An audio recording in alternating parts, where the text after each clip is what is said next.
शिवसेना उद्धव बाळासाहेब ठाकरे गटाच्या पोलिंग बूथवरच्या कार्यकर्त्यांना पोलिसांनी आता ताब्यात घेतलंय। मतदान केंद्रावर ईव्हीएमचा डेमो ठेवला होता आणि त्यावेळी पोलिसांनी ताब्यात घेतलंय। आमदार सुनील राऊत यांनी पोलिसांना तंबी दिल्याचं कळतंय। कार्यकर्त्यांना अटक न करण्याची मागणी केली आहे। निवडणूक आयोगाचे कर्मचारी घटनास्थळी दाखल होत आहेत। महत्त्वाची बातमी येते राजकीय वर्तुळातून। आपण ही दृश्य पहा, सुनील राऊत चिडलेले दिसत आहेत।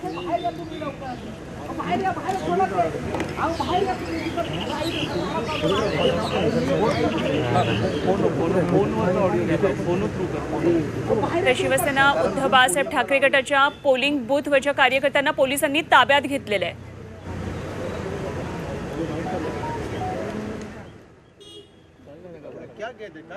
आज आमच्या टेबलावरती गुटख्याची मशीन दाखवण्यासाठी ठेवली होती।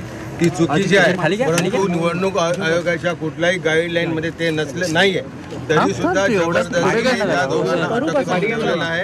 आणि माझी मागणी तीच आहे, निवडणूक आयोगाने सांगितलं तर तुम्ही त्यांना अटक करा, तो पण त्यांना काम करू नाही। पण आता अटक केली आहे, ताब्यात घेतलंय, काय पोलीस काय सांगतात? पोलीस अंडर प्रेशर काम करतायत। पोलीस अंडर प्रेशर काम करतायत। पोलिसांना प्रचंड दबाव आहे आणि त्यामुळे त्यांना अटक केलेली आहे। 100 मीटरच्या बाहेर पोलिसांचं म्हणणं आहे की निवडणूक आयोगाच्या अधिकाऱ्यांना बोलवलेलं आहे, त्यानंतर काय कोणालाही बोलवलेलं नाही, करतायत आणि टाइमपास दडपशाही ही पूर्णपणे दडपशाही आहे।